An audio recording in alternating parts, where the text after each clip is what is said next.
The relationship between the UK and mainland Europe has been tenuous as of late, starting with Brexit in 2016, 17, 18, 19, 20, and maybe onwards, and ending with re-entrance in 2075. It's often felt like Blighty has been awfully disconnected from the rest of Europe. This can be blamed completely and utterly on a geographical hiccup that occurred over 8,000 years ago when the ocean decided to swallow up the stretch of land that kept together the world's most unhappy family. But this geographical will they, won't they, used to be taken far more literally by the way of a now lost land bridge. It tethered England to the mainland via Belgium, the Netherlands and Germany. So the land of misery and beer was conjoined to the land of joy and also beer. And to make it all worse, we called it Doggerland.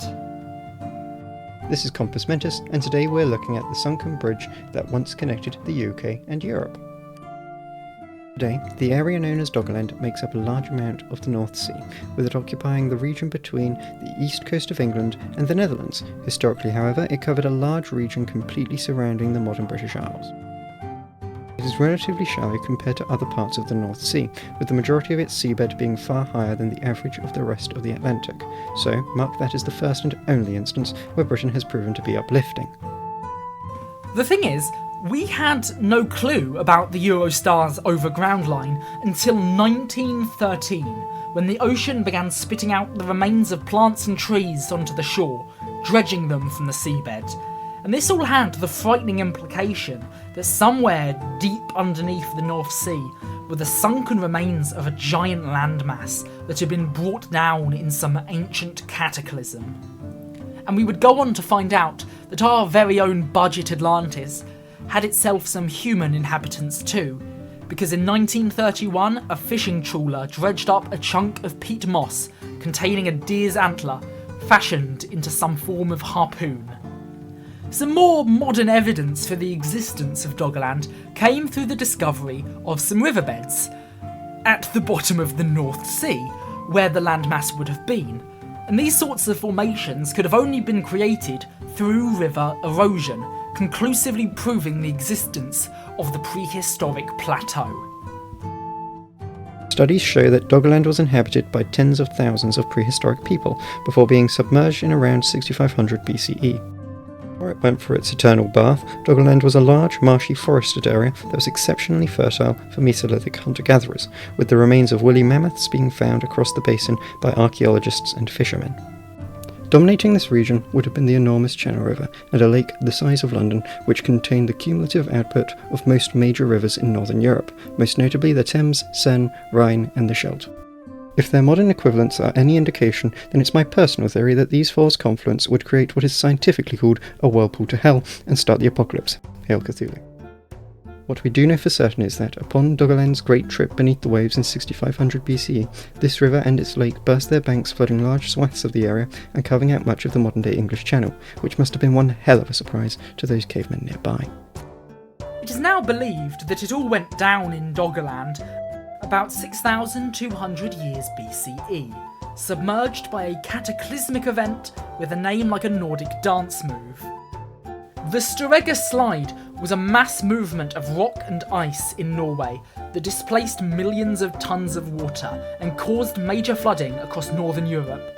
The shallow landmass of Doggerland was completely submerged by the subsequent tsunamis, completely inundating the marshy region in water within a matter of days.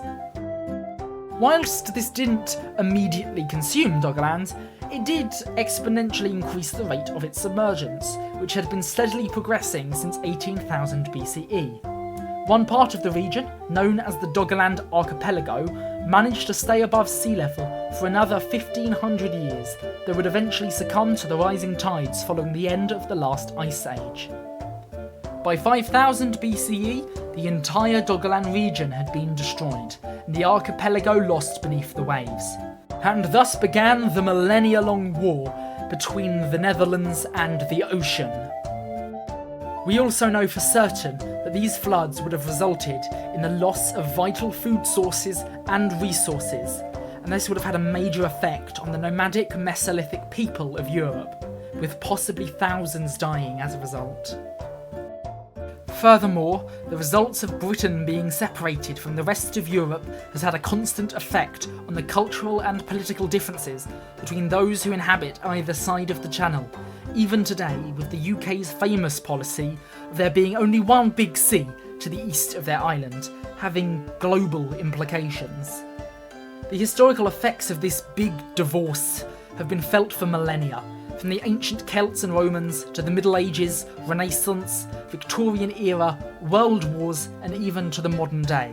The disappearance of Doggerland has shaped Northern Europe in more ways than one. Research into Doggerland continues even today, with archaeologists performing technological analyses known as geophysical surveys on the ocean floor to truly find out the extent of prehistoric habitation of this area and the rate at which it disappeared.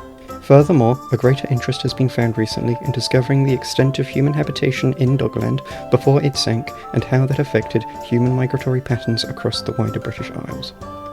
By furthering their research, historians are discovering yet more of this ancient land bridge's history, geography, and are further adding to what we know about its environment and those who lived there. The story of Doggerland is one uniquely relevant in today's world, with it acting as a warning against ignoring the threat of rising sea levels. Doggerland's fate may be replicated on a far greater scale if nothing is done to circumvent global warming and other environmentally damaging activities. Such effects can already be seen worldwide, with many islands like Kiribati being under the same threats as the prehistoric ancestors of Europe. You'd really think we'd be better than that by now. History tends to repeat itself, but at least, compared to the victims of the Storega slide, we are now far better equipped to prevent further tragedy and are the arbiters of our own fate, unlike our ancient ancestors. As always, thank you for watching, and until next time, this has been Compass Mentis. The snow is melting, and we're sinking, and Storega's got me thinking that if there's much more, I'll see you on the seafloor, and we'll go walking in a winter Doggerland. Britain's leaving, sleigh bells ringing, maybe I should practice swimming.